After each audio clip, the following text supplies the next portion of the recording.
ইব্রাহিম আলাইহিস সালামের জমানা থেকে মানুষের চুল আর দাড়ি পাকা শুরু হয়েছে, তার আগে চুল দাড়ি পাকতো না। তাই সাম, তোর চুল দাড়ি পাকলো কেন? সাম বলে, হে আল্লাহর নবী ঈসা, আপনি যখন আমাকে ডাক দিলেন আমি মনে করলাম বুঝি কিয়ামত শুরু হয়ে গেছে। কিয়ামতের বিভীষিকার কথা মনে করে, কিয়ামতের দিনের আযাবের কথা মনে করে এই মুহূর্তে ভয়ে ভয়ে ভয়ে আমার চুল আর দাড়িটা পেকে গিয়েছে।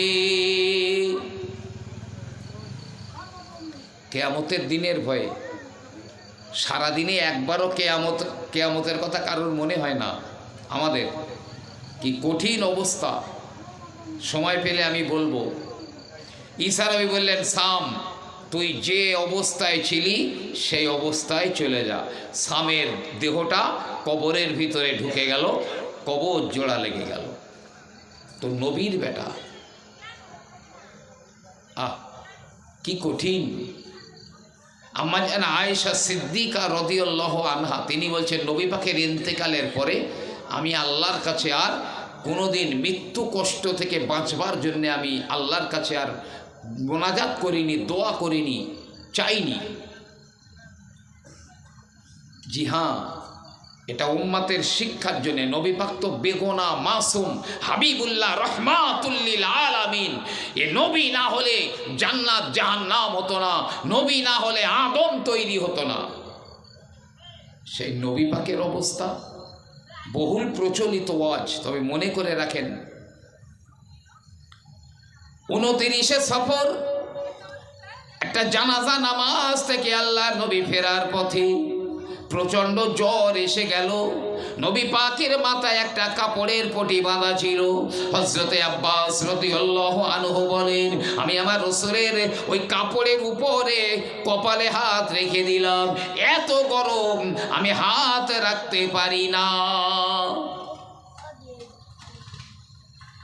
নবী পাক যখন মার্জে মাউতে রয়েছেন, মাথার কাছে একটা পেয়ালায় ঠান্ডা পানি রাখা আছে। আমার রাসূল ওই পানি হাত দিয়ে নিয়ে মুখে লাগাচ্ছেন আর বললেন, ইন্নাল মাউতা সাকরাত, ইন্নাল মাউতা সাকরাত, মৃত্যুর যন্ত্রণা, মৃত্যুর সাকরাত। আর আকাশের দিকে তাকিয়ে বলছি, ইয়া রফিকে আলা, ইয়া রফিকে আলা। ওই ঠান্ডা পানি নিজে হাত দিয়ে নিয়ে মুখে লাগান আর বারবার বলছেন, ইয়া রফিকে আলা। এমন সময় জিবরাইল আমিন আলাইহিস সালাম হাজির হয়ে গেল। দরজায় আরেকজন ফেরেশতা দাঁড়িয়ে গেল। জিবরাইল আমিন আলাইহিস সালাম বলেন, ও আল্লাহর নবী, আজ আপনার কাছে এমন একজন ফেরেশতা এসেছে জীবনে কোনোদিন অনুমতি নিয়ে কারো কাছে যায়নি, কিন্তু না না, আজ আমার আল্লাহ রাব্বুল আলামিন তাকে বলে দিয়েছে, যাও যাও, আমার নবী যদি অনুমতি দেয় তো নবীর কাছে যাবে, অনুমতি না দিলে যেন যাবে না, ফিরে আসবে। সেই ফেরেশতা দরজায় দাঁড়িয়ে রয়েছে। দরজার বাইরে দাঁড়িয়ে ওই ফেরেশতা বলছে, এই নবী পরিবারের মানুষেরা, একবার কি আমাকে নবী পাকের দরবারে যাবার অনুমতি দেবে? আম্মা জান ফাতেমা উকি মেরে মেরে দেখি বলছেন, আব্বা এই চরম বিপদের সময় আমাদের, আর দরজায় কি ভয়ঙ্কর আকৃতির এক ব্যক্তি দাঁড়িয়ে রয়েছে, সে আপনার কাছে আসবার অনুমতি চাইছে। নবী আমার বলেন, ফাতেমা তুমি তো চেনো না গো মা, উনি হলেন হাজিমুল লাজ্জাত, উনি হলেন আজরাইল আলাইহিস সালাম। ও আজরাইল, চলে এসো চলে এসো। আজরাইল হাজির হয়ে গেলেন। আসসালামু আলাইকা ইয়া রাসূলুল্লাহ। হুজুর, আপনার সঙ্গে সাক্ষাতের জন্য আমার আল্লাহ পাক অপেক্ষা করছেন। জোরে বলুন না সুবহানাল্লাহ। আপনি যদি অনুমতি দেন আমি আপনার রুহটা বার করে নিয়ে যাব। আর আল্লাহ বলে দিয়েছেন, আপনি যদি দুনিয়ায় থাকতে চান তাহলে আমি চলে যাচ্ছি হুজুর। আল্লাহ আপনার থাকার অনুমতিও দিয়েছেন, কি করবেন? নবী আমার বলেন, আজরাইল আমি আমার রফিকে আলার সঙ্গে আমি দেখা করার জন্যে, দিদার করার জন্যে আমিও বড় ব্যাকুল হয়ে আছি। আমি তো দুনিয়া ছেড়ে চলে যাব, আমার উম্মাতগুলো নবীহারা হয়ে যাবে। কিয়ামত পর্যন্ত আমার উম্মাতেরা একে একে একে একে দুনিয়ার জমিনে আসবে, ওরা নবী পাবে না। আমার উম্মাতের দায়িত্ব কে নেবে? আমার উম্মাতের কি হবে গো? ও জিবরাইল, তুমি একটু রবের নিকটে যাও না, আমার আল্লাহ পাকের কাছে যাও না। আমার উম্মাতের দায়িত্ব কে নেবে একবার জিজ্ঞাসা করো। আমার উম্মাতের কি হবে একবার আমার আল্লাহকে জিজ্ঞাসা করো। উম্মতের খবরটা নিয়ে যাই। জিবরাইল গিয়ে সব খুলে বলেছেন। আল্লাহ বলে দিলেন, জিবরাইল আমার নবীর কাছে যাও, গিয়ে নবীকে বলো আমার নবী এবং নবীর সব উম্মতরা যতক্ষণ জান্নাতের ভিতরে না যাবে ততক্ষণ কোনো নবীরা যেতে পারবে না, নবীর উম্মতরা যেতে পারবে না, ফেরেশতারাও যেতে পারবে না। জিবরাইল এসে নবী পাককে এই কথা বললেন। নবী আমার বললেন, হে জিবরাইল, এতে আমি খুশি না, খুশি হতে পারলাম না। আমি আর আমার উম্মতেরা আগে জান্নাতে যাব, তার আগে কেউ যেতে পারবে না। আমি নবী এই কথায় খুশি নই। ফিরে যাও, যাও, আবার আমার আল্লাহ রব্বুল আলামিনকে জিজ্ঞাসা করো। আবার জিবরাইল গিয়েছেন। আল্লাহ, ও সংবাদ শুনে আপনার নবী তো খুশি হলেন না, উম্মতের জন্যে আপনার নবী বড় ব্যতিব্যস্ত হয়ে গেছেন। আল্লাহ বলছে, যাও আমার নবীকে গিয়ে বলো আমার নবীর উম্মত মরণের 1 বছর আগে, 1 মাস আগে, 1 সপ্তাহ আগে, 1 দিন আগে যদি তওবা করে নেয়, আমি আল্লাহ নবীর উম্মতের জীবনের সব গুনাহগুলো মাফ করে দেবো। কিন্তু ভাই, মানুষের হক মারা গোনা কিন্তু মাফ হবে না। বনির সম্পত্তি ফাঁকি দিয়েছি, মাফ হবে না। জি, আমি আমার কোনো ছেলের অধিকার থেকে বঞ্চিত করে দিয়েছি, মাফ হবে না। ভাইপোর সম্পত্তি জোর করে আমি অধিগ্রহণ করে নিয়েছি, মাফ হবে না। বাকি সব মাফ হয়ে যাবে। কারোর অন্তরে কষ্ট দিয়েছি, ব্যথা দিয়েছি, কটু কথা বলেছি, গীবত করেছি, ও গোনা মাফ হবে না। যার হক নষ্ট করেছি তার কাছ থেকে ক্ষমা চেয়ে নিতে হবে, সব গুনাহ মাফ হয়ে যাবে। জিবরিল আমিন আলাইহিস সালাম আমার নবী পাককে বললেন, হে আল্লাহর নবী, আল্লাহ পাক বলে দিয়েছেন আপনার উম্মত মরণের 1 দিন আগে, 1 সপ্তাহ আগে, 1 মাস আগে, 1 বছর আগে তওবা যদি করে নেয়, আপনার উম্মতের জীবনের গুনাহগুলো মাফ হয়ে যাবে। নবী বলেন, না না, আমার উম্মত 1 বছর পরে মরবে, 1 মাস পরে, 1 সপ্তাহ পরে, 1 দিন পরে মরবে, ও কথা তো আমার উম্মতেরা জানবে না। ও হলো না, আবার যাও, আবার যাও। জিবরাইল আবার গিয়েছেন। আল্লাহ, আপনার নবী তো এই বলতে চাইছেন, আপনি বলুন কি হবে। আমার আল্লাহ রব্বুল আলামিন বলেন, ও জিবরাইল, আমার নবীকে গিয়ে বলে দাও আমি আল্লাহ রব্বুল আলামিন আমার নবীর উম্মতের অভিভাবক হয়ে গেলাম। আল্লাহু ওয়ালিউল মুমিনিন, আল্লাহ ঈমানদারদের ওলি, গার্জিয়ান, অভিভাবক। আল্লাহু ওয়ালিউল্লাযিনা আমানু, আল্লাহ ঈমানদারদের জন্য গার্জিয়ান, অভিভাবক। আমার আল্লাহ বলেন, ও জিবরাইল, আরো আমার নবীকে গিয়ে বলে দাও, মৃত্যুর সময়ে যদি একটাবার তওবা করে নেয়, আমি আল্লাহ পাক আমার নবীর উম্মতির জীবনের গুনাহগুলো মাফ করে দেব। মৃত্যুর সময় জিবরাইল ফিরে এসে বলছে, হুজুর, আল্লাহ আপনার উম্মতের দায়িত্ব নিয়েছেন, উম্মতের দায়িত্ব নিয়েছেন। তবে এই যারা আমরা উম্মত বলে দাবি করি, জি, কত কোটি কোটি মানুষ উম্মতের খাতার থেকে নাম কেটে বাদ গিয়েছে, তার ইয়াত্তা নেই। এর ব্যাখ্যা করলে বহুদূর পর্যন্ত চলে যাবে। উম্মতের খাতা থেকে বাদ পড়ে গেছে। এখন নবী পাক শুনে খুব খুশি হলেন। জিব্রাইল, এখন আমি খুশি, আমার আল্লাহ আমার উম্মতের দায়িত্ব নিয়েছেন, আমার মৃত্যুর সময় যদি একটাবার তওবা করে সব গুনাহ মাফ হয়ে যাবে, আমি নবী খুশি। আজরাইল এসো, আমার রুহটা বার করে নাও। হযরতে আজরাইল আলাইহিস সালাম আলতো করে হালকা করে আমার নবী পাকের সিনা মোবারকের উপরে হাত রেখে দিলেন। নবী আমার চিৎকার দিয়ে বলেন,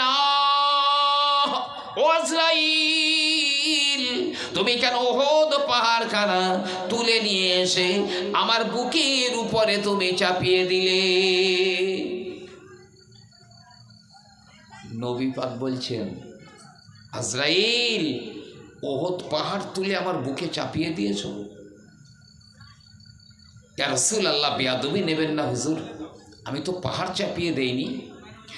আমি আপনার সঙ্গে যত হালকাভাবে ব্যবহার করছি, পৃথিবীতে আজ পর্যন্ত কারো সঙ্গে এই রকম হালকাভাবে ব্যবহার করিনি হুজুর। আমার শুধু একটা হাত আপনার সিনার উপরে হালকা করে রেখে দিয়েছি। নবী আমার বলেন, আজরাইল, আমি তায়েফে গিয়েছিলাম, তায়েফের দুষ্টু ছেলেরা এত পাথর মেরেছিল, না না, আমি রক্তাক্ত হয়ে গিয়েছিলাম, আমার দেহগুলো কেটে গিয়েছিল, রক্তে আমার জুতোটা জাম হয়ে গিয়েছিল, আমি বেহুশ হয়ে গিয়েছিলাম। ওই দিনে এত কষ্ট তো পাই না। ওদের যুদ্ধের দিনে কাফেরেরা পাথর ছুঁড়ে মেরেছিল, আমার লোহার টুপির দাঁত ভেঙে কপালে ঢুকে গিয়েছিল, আমার দাঁত দুটো ভেঙে পড়ে গিয়েছিল, বেহুশ হয়ে গিয়েছিলাম। ওই দিনে তো এত কষ্ট আমি পাই না। হে আজরাইল, হাত ওঠাও। আমি রহমাতুল লিল আলামিন, আমি হাবিবুল্লাহ, আমি যদি এত কষ্ট মনে করি, আগে খবর দাও আমার উম্মত মরণের সময় কেমন কষ্ট পাবে, এ খবরটা আগে বলো। আজরাইল বলছে, হুজুর, আপনি যেমন মনে করছেন আপনার উম্মতরা ওর চাইতে 10 গুণ বেশি কষ্ট মনে করবে। তারা ভাববে 10টা উহুদ পাহাড় চাপিয়ে দিয়েছে বুকে। নবী কেঁদে জারে জার হয়ে যান আর বলেন, আজরাইল, একটা কথা আমার রাখো, এখন থেকে কিয়ামত পর্যন্ত আমার যত উম্মতেরা দুনিয়ার জমিনে আসবে, সবার মৃত্যুর যন্ত্রণাটা এক জায়গায় করে আমি নবী আমার বুকের উপরে চাপিয়ে দাও। কিয়ামত পর্যন্ত আমার যত উম্মত আসবে, সবার মৃত্যুর সময় যে কষ্ট হবে, সেই কষ্ট এক জায়গায় করো, করে সব আমার বুকে চাপিয়ে দাও। আমি নড়াচড়া করব না, আমি উপ করব না, শব্দ করব না। আমার উম্মাদের মৃত্যু যন্ত্রণা বুকে নিয়ে আমি দুনিয়া ছেড়ে বিদায় হব। আমার উম্মাদগুলো যেন মৃত্যুর সময় কষ্ট না পায়।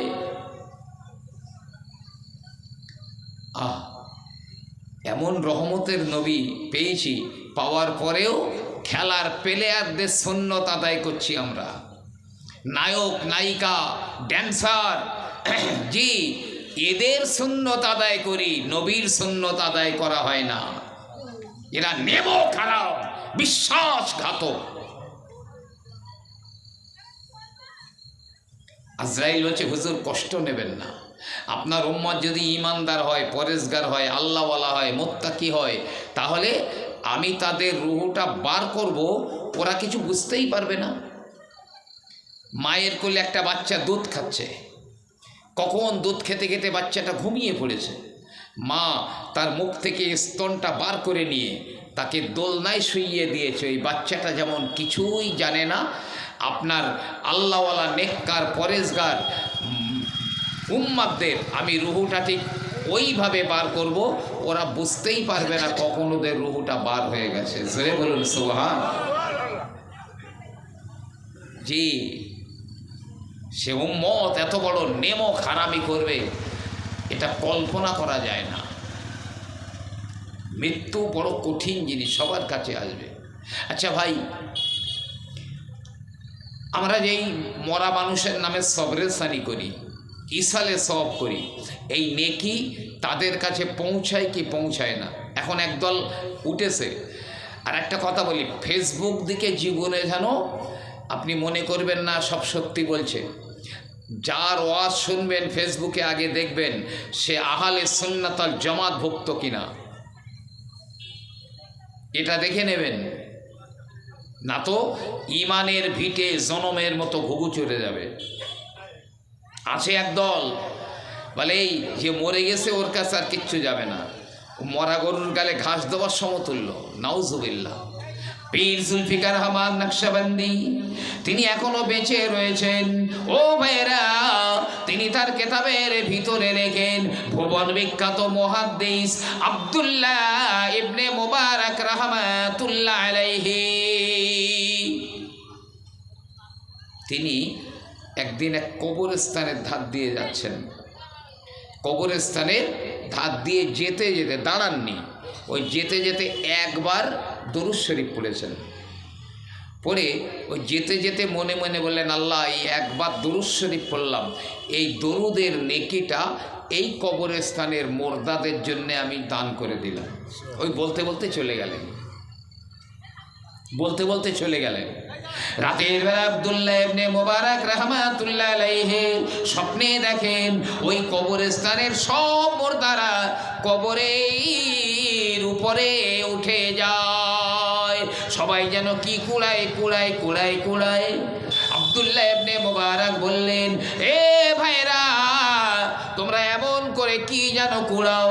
তারা বলছে, হ্যাঁ হ্যাঁ, আমরা তো এই কবরস্থানের বাসিন্দা, আজ আপনি আমাদের পাশ দিয়ে যাবার সময় একবার দরুদ পড়ে ওই দরুদের নেকিটা আমাদের রুহে সবরে সানি করে দিয়েছিলেন, দান করে দিয়েছিলেন। ওই দরুদের নেকি আমার আল্লাহ এত দিয়েছেন, ওই নেকিগুলো আমরা কুড়াই। দেখে একটা বুড়ি মেয়ে ছেলে বসে আর চুপ করে হাত গুটিয়ে, সবাই হাউমাউ করে সব নেকি কুড়াচ্ছে, একটা বুড়ি মহিলা চুপ করে হাত গুটিয়ে বসে রয়েছে। আব্দুল্লাহ ইবনে মুবারক বলেন, ও বুড়িমা, তুমি কেন হাত গুটিয়ে বসে আছো? এ নেকি কি তুমি কুড়াবে না? বুড়ি বলে, বাবা, দুনিয়ার জমিনে আমি একটা ছেলে রেখে এসেছি, ওই ছেলেটা হলো কোরআনের হাফেজ। বাজারে, অমুক বাজারে তার জিলাপির দোকান রয়েছে, সে জিলাপি বানায় বিক্রি করে, আর সারাদিন ধরে ওই ফাঁকে ফাঁকে ঠোঁট দুটো নেড়ে নেড়ে এক খতম কোরআন তেলাওয়াত করে। রাতের বেলায় এশার নামাজ অন্তে ওই এক খতম কোরআন তেলাওয়াতের নেকি আমার রুহে পৌঁছে দেয়। আমি আমার ছেলের কাছ থেকে প্রত্যেক দিন এক খতম কোরআন তেলাওয়াতের নেকি পাই, অন্যের নেকির মুখাপেক্ষী আমি নই। এখন যে সকালবেলা ঘুম ভেঙে আব্দুল্লাহ ইবনে মুবারক ওই বাজারে গেছেন, গিয়ে ঘুরে ঘুরে দেখছেন, হ্যাঁ ওই তো সেই জিলাপির দোকান, একটা ছেলে টুপি মাথায় দাঁড়িয়ে আছে, জিলাপি তৈরি করছে, বিক্রি করছে, ঠোঁট নড়ছে। আব্দুল্লাহ ইবনে মুবারক বললেন, এই বেটা, ঠোঁট নেড়ে কি পড়ছো? বলছে, হুজুর আমি কোরআন তেলাওয়াত করছি। কার জন্যে? বলছে, হুজুর আমার মায়ের জন্যে। এই সারাদিন এই জিলাপি বিক্রি করি বানাই, ওই ফাঁকে আমি ঠোঁট নেড়ে নেড়ে এক কতম কোরআন তেলাওয়াত করি। রাতের বেলায় আমার আম্মা জানের রুহে আমি সবরে সানি করে দিই।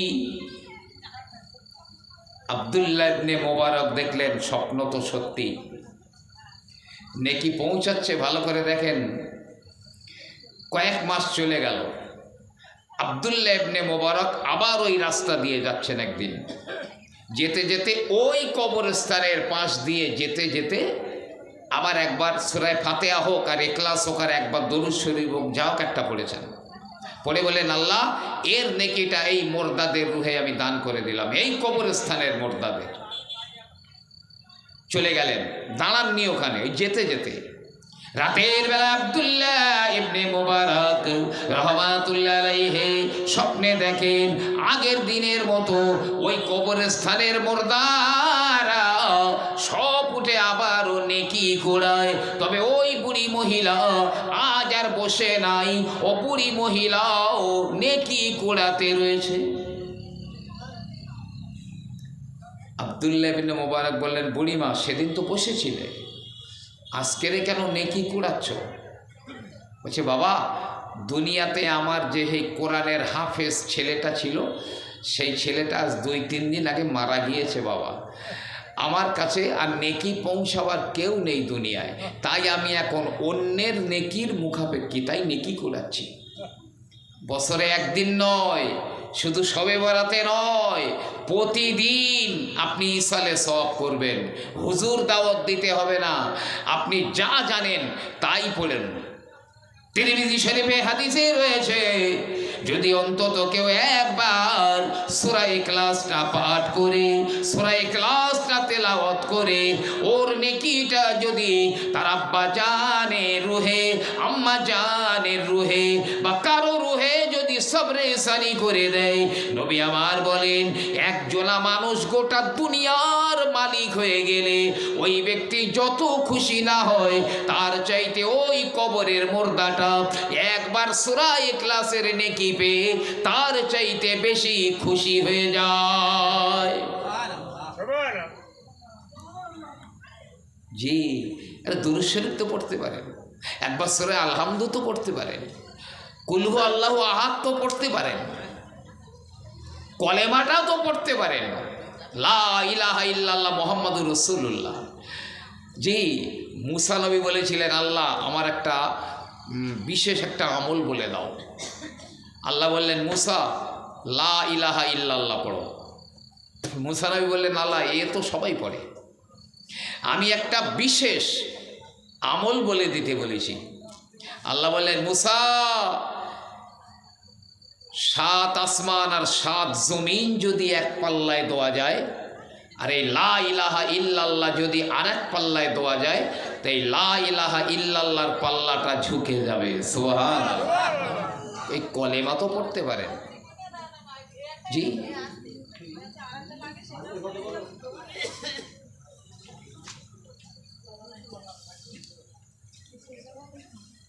একবার কলেমা পড়েও যদি ওর নেকিটা কারো রুহে সবরেসানি করে দেন,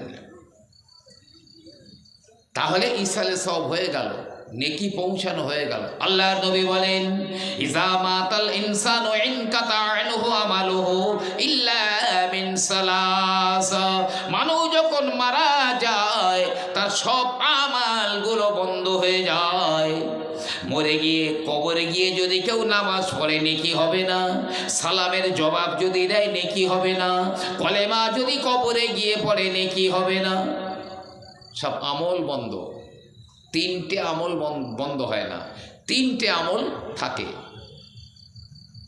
1 নম্বরে প্রিয় নবী আমার বললেন, আও সাদাকাতুন জারিয়া, সাদকায়ে জারিয়া যদি করে, মসজিদ বানিয়ে দিল, মাদ্রাসা বানিয়ে দিল, মসজিদে দান করলো, মাদ্রাসায় দান করলো, কোনো ভালো কাজ, যে কাজগুলো বয়ে যায়, এটা হলো সাদকায়ে জারিয়া। এর নেকি বন্ধ হয় না, কিয়ামত পর্যন্ত একভাবে নেকির স্রোত বয়ে বয়ে তার কবরে যাবে। সাদকায়ে জারিয়া। 2 নম্বর, আও ইলমুন ইয়ান্তাফাউ বিহি, শরীয়তের যে জ্ঞান অর্জন করেছে সেই মোতাবেক সে আমল করেছে, আমল করেছে। আমি এখন এই কারারেই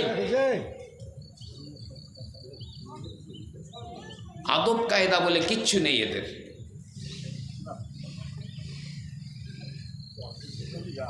এখন আপনি যে কোয়ালিটির আমল করেন, মনে করেন তাহাজ্জুদ পড়েন, ইশরাক পড়েন, আওয়াবিন পড়েন, সালাতুত তাসবিহ পড়েন, অনেক কিছু করেন, যখন মারা যাবে আল্লাহ বলবে, এই ফেরেশতারা আমি ওর মৃত্যু দিয়েছি বলে ও মরেছে, ওর নেকি লেখা বন্ধ করো না, ও যে পরিমাণ নেকি দুনিয়ায় করত সেই পরিমাণ নেকি একভাবে কিয়ামত পর্যন্ত লিখে যাও। আমি যৌবন বয়সে বিশাল ইবাদত বন্দেগী করেছি, এখন বুড়ো হয়ে গেছি আর পারি না। আল্লাহ বলবে এই আমি ওরে দুর্বল করে দিয়েছি বলেই তো ওর যখন ক্ষমতা ছিল এই আমল করত, কিন্তু অত আমল এখন আর করতে পারে না ও, তাই বলে ওর নেকি লেখা বন্ধ করো না। ওই যৌবন বয়সে যত ইবাদত করত সেই কোয়ালিটির নেকি প্রতিদিন লিখে যাও। দুটো হলো। 3 নম্বরে আল্লাহর নবী বললেন আওয়ালাদুন সালিহুন ইয়াদউ লাহু, দুনিয়ায় কোন নেক সন্তান রেখে গেল, ওই নেক সন্তান তার মা বাপের জন্য আল্লাহর কাছে দোয়া চায়। নবী আমার বলেন মা মারা গেছে, বাপ মারা গিয়েছে, সন্তান যদি তার মা বাপের ক্ষমা প্রার্থী হয়ে আল্লাহর কাছে দুটো হাত পেতে কাঁদে, আমার রাসূলুল্লাহ বললেন ওই সন্তানের চোখের পানিটা তার নাকের ডগায় আসবার আগে আমার আল্লাহ তার মা বাপকে ক্ষমা করে দেন। নেক আওলাদ হতে হবে। সাহেব বিবি গোলাম ইস্কামান টেক্কা হরতন রুইতন করলে হবে না, হুইস্কের বদল নিলে হবে না, কলকে টানলে হবে না, নেক আওলাদ হতে হবে। নবী আমার বলেছেন ইজা তারাকা আব্দুদ দুআ লিল ওয়ালিদাইনি, সন্তানেরা যখন তার মা বাপের জন্য দোয়া করা বন্ধ করে দেয়, সন্তানরা যখন মা বাপের জন্য দোয়া করা বন্ধ করে দেয়, ফাইন্নাহু ইনকাতা আনহু রিজকা ওয়াল হায়াতা, তখন তাদের হায়াত কেটে কমিয়ে দেওয়া হয়, তাদের রুজি কেটেও রুজি কম করে দেওয়া হয়। সন্তান যখন মা বাপের জন্য দোয়া করা বন্ধ করে দেয়, তার হায়াত কমিয়ে দেওয়া হয়, তার রুজিও কেটে কম করে দেওয়া হয়। আমি হাদিস বললাম আপনাকে, প্রত্যেক দিন আপনি যা জানেন তাই পড়ে, আর জুম্মার দিনে শুক্রবারের দিনে, আজকে শুক্রবার গেল, নবী পাক বলছেন কেউ যদি তার মা মারা গেছে, বাপ মারা গেছে, কি দুজনাই মারা গেছে, জুম্মার দিনে যদি ওই ছেলে তার মা বাপের কবরটা জিয়ারত করে, তাহলে সঙ্গে সঙ্গে আমার আল্লাহ ওই সন্তানের জীবনের तमाम সগীরা গুনাহগুলো মাফ করে দেবেন। আল্লাহ ফেরেশতা পাঠিয়ে দেবেন ওই সন্তানের জিয়ারা, ও যখন মরবে ওর কবর জিয়ারত করার জন্য আল্লাহ ফেরেশতা নামিয়ে দেবেন। যাই তাই কথা। আমার ভাইরা বাবাজিরা মন দিয়ে শোনেন, নেকি কেমন করে পৌঁছায়। হযরতে মালিক ইবনে দিনার রাহমাতুল্লাহ আলাইহি একদিন শুক্রবারের দিন গত সন্ধ্যার পরে কোনো কবরস্থানের পাশ দিয়ে হেঁটে হেঁটে যাচ্ছিলেন। হযরতে মালিক ইবনে দিনার দেখলেন ওই কবরস্থানের সব কবরগুলোর উপরে নূর চমকায়, নূর চমকাচ্ছে, যেটা বিদ্যুৎ চমকায়, নূর চমকাচ্ছে। মালিক বিন দিনার বলছেন মনে হয় আল্লাহ কবরবাসীদের ক্ষমা করে দিয়েছেন। আওয়াজ এলো, এ মালিক বিন দিনার, না না বরং এটা ইমানদারদের তোহফা। কিভাবে? বলছে আজ শুক্রবারের দিন ছিল, আল্লাহর এক বান্দা জুমার নামাজের পরে 2 রাকাত নামাজ পড়েছিল। প্রথম রাকাতে সূরা ফাতিহার পর সূরা কাফিরুন, আর দ্বিতীয় রাকাতে সূরা ফাতিহার পর সূরা ইখলাস। এই নিয়মে 2 রাকাত নামাজ পড়েছিল। আর সেই নামাজের নেকি আমাদের রুহে সবরেসানি করে দিয়েছে, সেই নেকি আমাদের কবরের উপরে নূর হয়ে চমকাচ্ছে। জোরে বলুন সুবহানাল্লাহ। হযরতে মালিক ইবনে দিনার বলেন ওই দিন থেকে আমি প্রতি জুম্মার দিনে জুমার নামাজ মধ্যে ওই নিয়মে 2 রাকাত নামাজ আদায় করে নিয়ে গোটা দুনিয়ার যত ইমানদার মোমেনা কবরবাসী হয়ে গেছে ওদের রুহে আমি সবরে সানি করে দিতাম। এক জুমায়ও বন্ধ হতো না। 1 বছর পরে একদা মালিক ইবনে দিনার রহমাতুল্লাহ আলাইহি রাতের বেলা ঘুমিয়ে রয়েছেন। ঘুমিয়ে স্বপ্ন দেখেন আল্লাহর রাসূলের জিয়ারত হয়ে যায়। নবী পাকের স্বপ্নে জিয়ারত হয়ে গেছে। নবী বলছে, এই মালিক বিন দিনার, তুমি প্রত্যেক শুক্রবারের দিন এই 2 রাকাত নামাজ পড়ে আমার উম্মতদের রুহে সবরেসানি করে দাও। আমার ওই অত উম্মত পরিমাণ নেকি আল্লাহ তোমার নামায় আমলেও দিয়ে দেন। সুবহানাল্লাহ।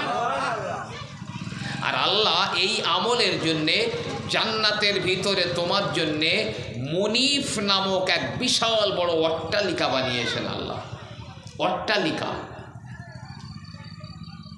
আমরা যদি এই আমলটা করি তাহলে আমাদের ওই উম্মত পরিমাণ গোনাও মাফ হবে, আবার জান্নাতের ভিতরে মুনিফ নামক বড় এক অট্টালিকা আমার আল্লাহ পাক আমার আপনার জন্যেও বানাবেন। আমলটা সহজ। মানুষ মরে গেল তো হয়ে গেল না, কবর থেকে মানুষ বাইরে বার হয়, জানেন? রুহু বার হয়, দেহ না রুহু বার হয় কবর থেকে। আমি 2টো হাদিস বলবো আপনাকে, খুব মন দিয়ে শুনবেন। তার আগে একবার মহব্বতে দরুদ আল্লাহুম্মা সাল্লি আলা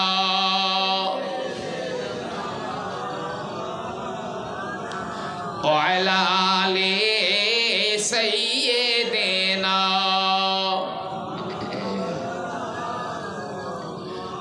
आपकी जन्नत में ऐसी खुशबू नहीं, आपकी जन्नत में ऐसी खुशबू नहीं जैसी खुशबू नबी के पसीने में है। अल्लाहुम्मा सल्ली अला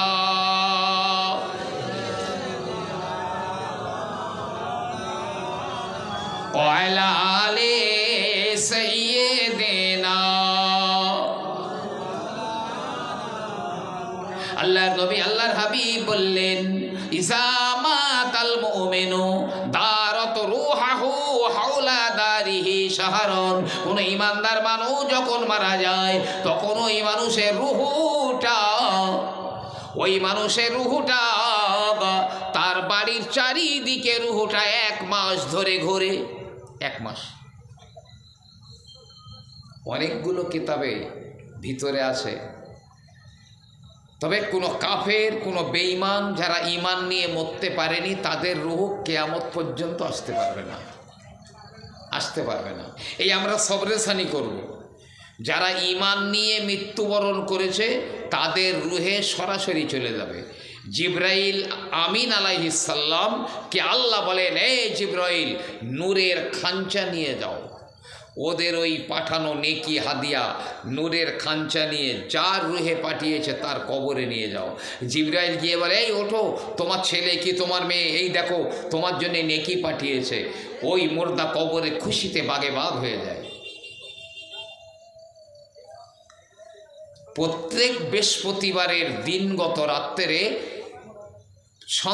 সন্ততিদের আমল তার মরা মা বাপের কবরের মধ্যে দেখানো হয়। দেখো তোমার ছেলে তোমার মেয়ে এইসব করছে। নবী আমার বলেন, তোমরা বদ কাজ করে, খারাপ কাজ করে তোমাদের মা বাপের কবরে মা বাপের মনে কষ্ট দিও না। মা বাপ যখন দেখে তার সন্তান গুনার ভিতরে জড়িয়ে রয়েছে, হারামের ভিতরে জড়িয়ে রয়েছে, তার মা বাপের চেহারাগুলো মলিন হয়ে যায়। কিন্তু কবরে মা বাপ যখন দেখে তার আওলাদেরা ভালো কাজ করে, নেক আমাল করে, তাদের চেহারাগুলো পূর্ণিমার চাঁদের মতো আলোকিত হয়ে যায়। জি, ঈমানদার ব্যক্তির জন্য সব, যে ঈমান নিয়ে মরতে পারেনি, যদি মদিনার পীর সাহেব এনে সবরেসানি করে কোনো কাফেরের রুহে যাবে না। জি, তো নবী বলছেন যখন কোনো ঈমানদার মারা যায় তখন তার রুহুটা তার ঘরের চতুর্দিকে 1 মাস ধরে ঘোরে। কেন? ইয়ানজুরু ইলা খালাফিহি ওয়া আয়ালিহি, সে তার পিছনে রেখে যাওয়া আলাউলাদদের দিকে দেখে। কি দেখে? কাইফা ইয়াউদ্দু দিওয়ানাহু, ওই রেখে যাওয়া ঋণগুলো কেমন করে তার আওলাদেরা পরিশোধ করে। ঋণ আসে 1000 হোক, 2000 হোক, 5000 হোক, 10,000 হোক, 1 লাখ হোক, ঋণ ছিল, আদায় করতে পারেনি, মরে গেছে। তো ওই মোর্দা 1 মাস ঘুরে দেখে তার রেখে যাওয়া ঋণগুলো তার আওলাদেরা কিভাবে পরিশোধ করছে কি না। আর কি কাইফা ইউকসামু মালাহু, তার রেখে যাওয়া মাল সম্পদগুলো, জমি জায়গাগুলো, ঘর বাড়িগুলো কিভাবে ভাগ বন্টন করা হয়, কিভাবে সব ভাগাভাগি করে নিচ্ছে। 1 মাস বাড়ির চতুর্দিকে ঘোরে আর দেখে। প্রিয় নবী আমার বলেন ফাইজা তাম্মা শাহরন, 1 মাস যখন পার হয়ে যায়, ইয়ানজুরু ইলা কবরিহি ওয়া জাসাদিহি, ওই রূহটা তখন তার কবরের দিকে দেখে আর তার দেহটার দিকে দেখে।